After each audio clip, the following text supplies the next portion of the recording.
Today we're looking at 11.6, a Sadiku problem. For the circuit below, the current source equals 6 cosine 10 to the third power t, and the question's asking us to find the average power absorbed by the 50 ohm resistor. So we're going to be finding the average power through this resistor here. I'm going to write out what that source is here.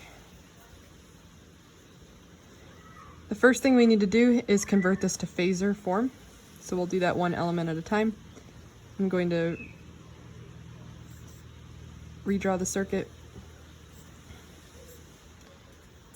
The magnitude is 6, so we write 6, and then we need to know our angle.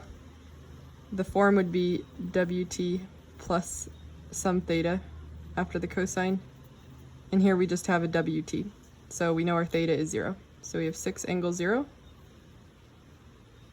amps for our current source. We know the impedance of the resistor here will stay as 50 ohms. And then we need to calculate the impedance of what the capacitor will be. So for a capacitor, we have 1 over j omega times the capacitance will equal the impedance of the capacitor. This equals 1 over j, our omega, again, is this 10 to the third power. So j times 10 cubed, and then our capacitance is 40 microfarads, so that's 40 e to the negative 6. I'm going to calculate this, and keeping in mind that 1 over j is negative j. So I'm going to do this calculation.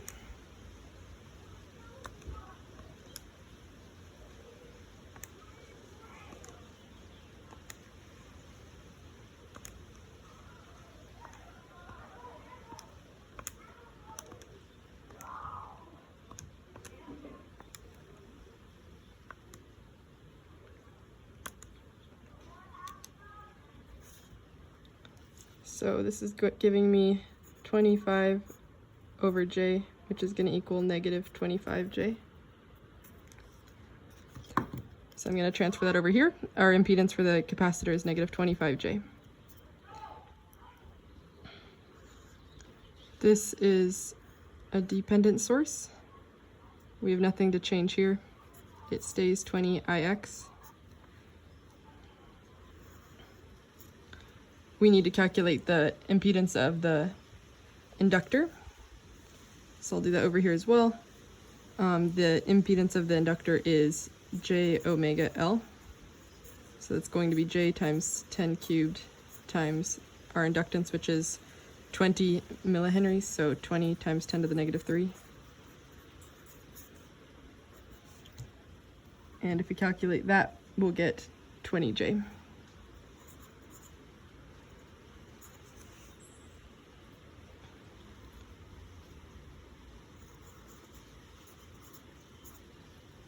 The resistor stays the same, 10 ohms. And these j values are in ohms as well, but I'm just going to leave it. Okay, so now our circuit is in phasor form. We want the power through the 50 ohm resistor. So just jumping ahead a little bit, our formula for the power through that resistor, average power that is going to be the magnitude of the current through it squared over 2, and then times that resistance. So this is what we're going to use. Now we obviously know the resistance, it's 50 ohms, so the key is finding the magnitude of the current. So that means we need to find this current, which earlier they labeled as Ix. So our goal is to find I of x. To do that, we need to do mesh equations. So I'm going to call this I2, and I'm going to call this I1. So if we start with the equation for this loop, there's a current source in here, so technically we could make a combined mesh, but I'm just going to add in our additional equation here. So we know that I of 1 is the same current as this current source. It's 6 angle 0. So there's our first equation. We're going to have two unknowns, I1 and I2, and we're going to need two equations. So that's my first equation. I1 equals 6 angle 0. Now to write the equation for this mesh. So I'm just going to start from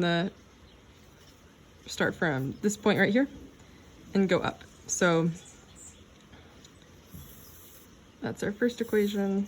All right, so starting here, we have negative 25J, and remember we're collecting voltage. So negative 25J times I2 minus I1. Now onto the resistor, plus 50 ohms times I2 minus I1. This is a voltage source, so plus 20 IX. Now we're over here, plus 20J times just I2. Only I2 is coming through this branch right here.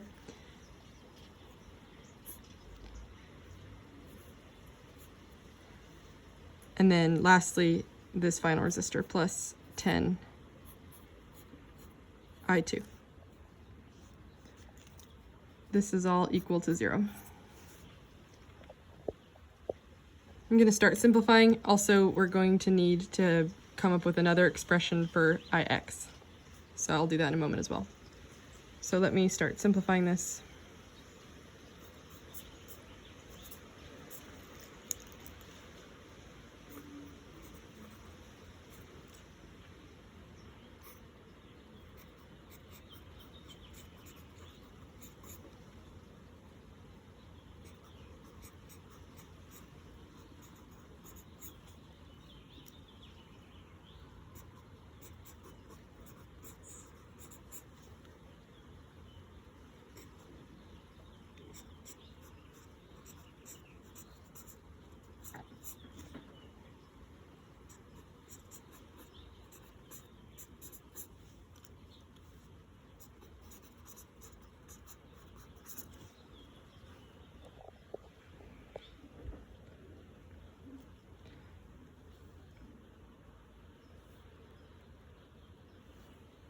I'm going to find what Ix is now because it's going to be a combination of I1 and I2, and so I'm going to want to be able to plug that in. So let's find what Ix is. Ix is going to be I1 minus I2. I'll write that here. I1 is coming down, so we want to start with I1 and then account for I2 going the other direction, so negative I2.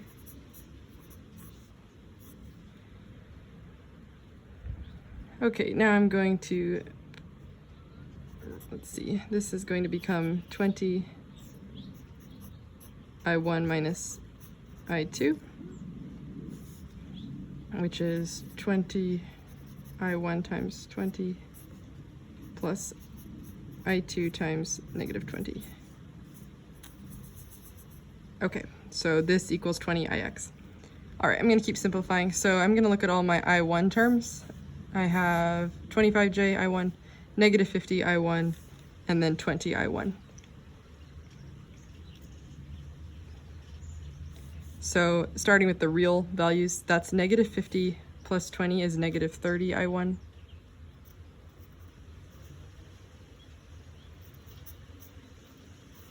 Negative 30, and then we have this imaginary value, 25J.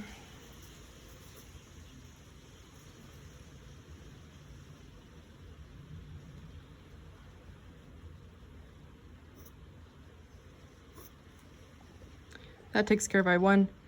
Now for I2, I have negative 25J I2, I have 50 I2, 20J I2, 10 I2, and negative 20 I2. So let's start with the real values. Negative 20 plus 10 is negative 10. Negative 10 plus 50 is 40. So that's 40.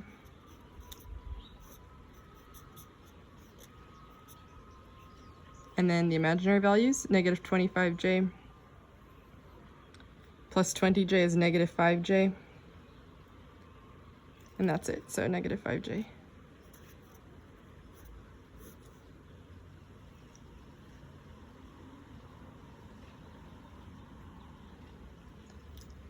and equal to 0.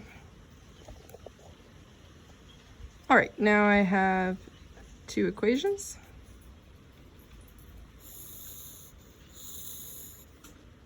I'm going to bring this down.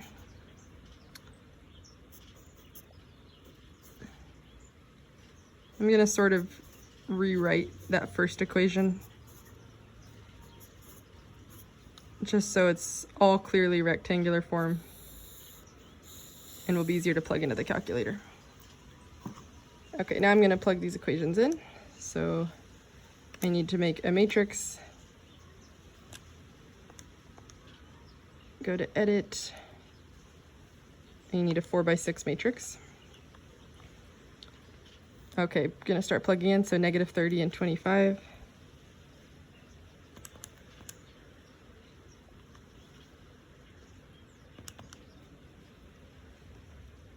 And then I'll finish up the other I1 values, 1 and 0.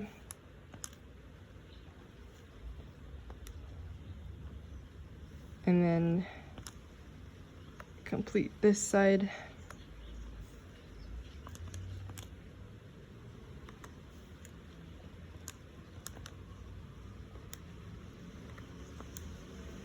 Okay, -30, 25, 1 and 0.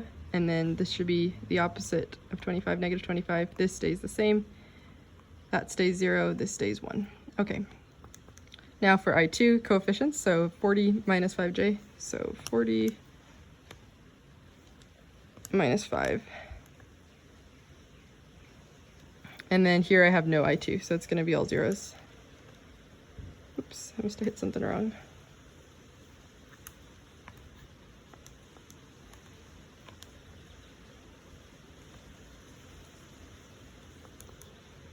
So 40 and -5, 0 and 0.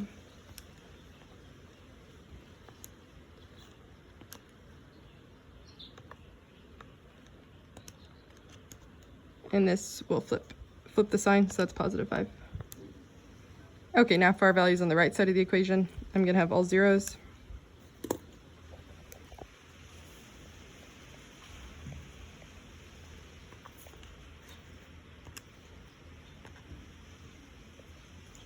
And then in the bottom I'll have 6 plus 0j, so 6.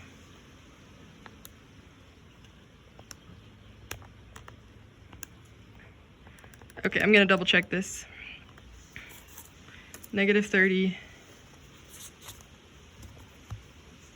-30, 25, 1, 0. -25, -30, 0, 1. 40, -5, 0, 0. And then 5, 40, 0, 0, 0, 0, 6, 0,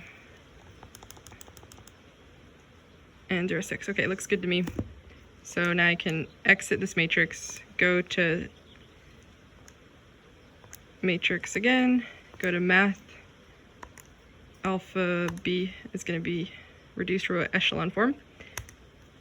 Go back to matrix and select matrix B.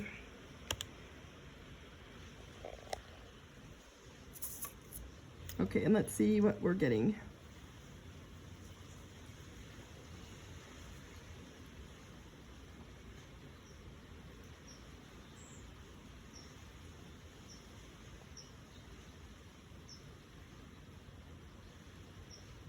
Okay, I'm getting I1. Obviously it'll equal 6 angle 0. We already knew that. And then I2 equals 4.89 minus 3.138j. I'll add an extra value here. This is actually, you would take that off as 6 plus 0j, but that's the same thing as 6 angle 0. So I just wrote that. I2 again is 4.89 minus 3.138j approximately. Okay, so now we really need Ix. So again, I of x is I1 minus I2. So this does need to be like this. Okay, so to find Ix, I1 minus I2 equals 6 plus 0j, minus 4.892 minus 3.138J. Subtract the real parts and then the imaginary parts. So 6 minus 4.892 is 1.108. And then this will become positive 3.138J. Okay, that's IVEX. So we're almost done now. Now we can go back to that original formula.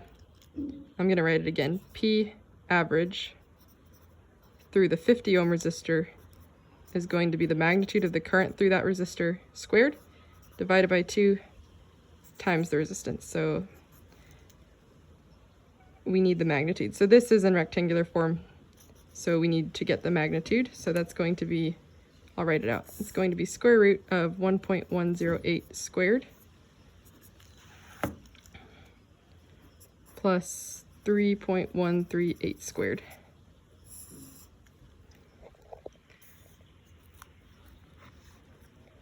And you should get, I'll plug this in.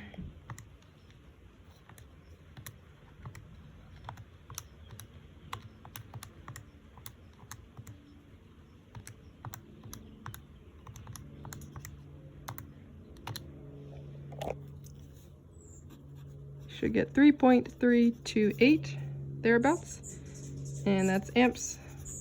And this is the magnitude of IVEX, so we can plug that into this formula.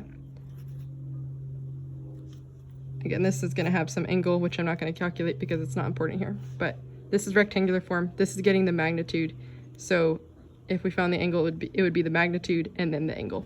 But again, I'm not calculating the angle. It's not necessary here. 3.328. That's the magnitude of the current squared. Divide by 2 times 50. This is the final calculation.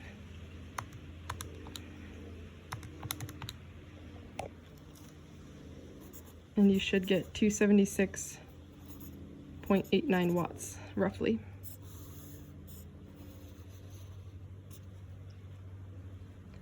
That's the average power through the 50 ohm resistor. Please leave a comment and subscribe to the channel. Thank you.